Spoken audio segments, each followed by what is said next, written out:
গত 5 অগাস্ট শেখ হাসিনা সরকারের পতন হয়, অথচ এখনো শেষ হয়নি আওয়ামী শাসনামলে সুবিধাভোগীদের দাপট। প্রশাসনের প্রাণকেন্দ্র সচিবালয় থেকে শুরু করে দেশের গুরুত্বপূর্ণ সব প্রতিষ্ঠানে খোলস বদলে নতুন আধিপত্যের জাল বিস্তার করছেন তারা।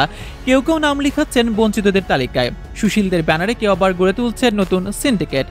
এমনই সুবিধাভোগীদের খপ্পরে পড়েছে জাতীয় মানসিক স্বাস্থ্য ইনস্টিটিউট ও হাসপাতাল। ফলে একদিকে যেমন চিকিৎসকদের মধ্যে তৈরি হচ্ছে অন্তকলহ, অন্যদিকে ভোগান্তি বাড়ছে সেবা প্রত্যাশীদের। দেশে নতুন সরকারের মেয়াদ 4 মাসের বেশি হলেও জাতীয় মানসিক স্বাস্থ্য ইনস্টিটিউট ও হাসপাতালে চলছে পতিত সরকারের সুবিধাভোগীদের প্রেসক্রিপশনে।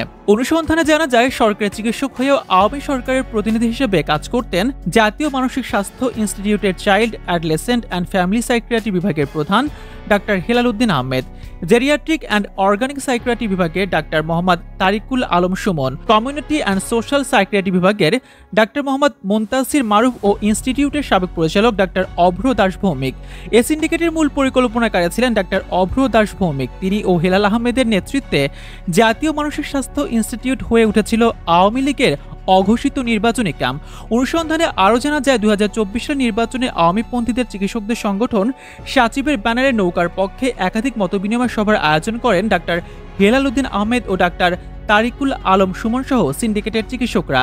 এসব মতবিনিময় সভায় অতিথি করা হয় আওয়ামী লীগের সভাপতিমণ্ডলীর সদস্য ও শেখ হাসিনার পঞ্চম মন্ত্রিসভায় বস্ত্র ও পাট মন্ত্রণালয়ের সাবেক মন্ত্রী জাহাঙ্গীর কবির নানক এবং আওয়ামী লীগের কেন্দ্রীয় স্বাস্থ্য ও জনসংখ্যা বিষয়ক সম্পাদক ডাক্তার রোকেয়া সুলতানাকে। মতবিনিময় সভায় এ সিন্ডিকেটের সব চিকিৎসকই নৌকার পক্ষে প্রচারণা চালান, যা সরকারি চাকরির বিধি বহির্ভূত। এ হাসপাতালের সাচিবের সভাপতির দায়িত্বে ছিলেন ডাক্তার অভ্র দাস ভৌমিক, সহসভাপতির দায়িত্ব পালন করেছেন ডাক্তার হেলাল উদ্দিন আহমেদ এবং সাধারণ সম্পাদকের দায়িত্ব পালন করেছেন ডাক্তার তারিকুল আলম সুমন।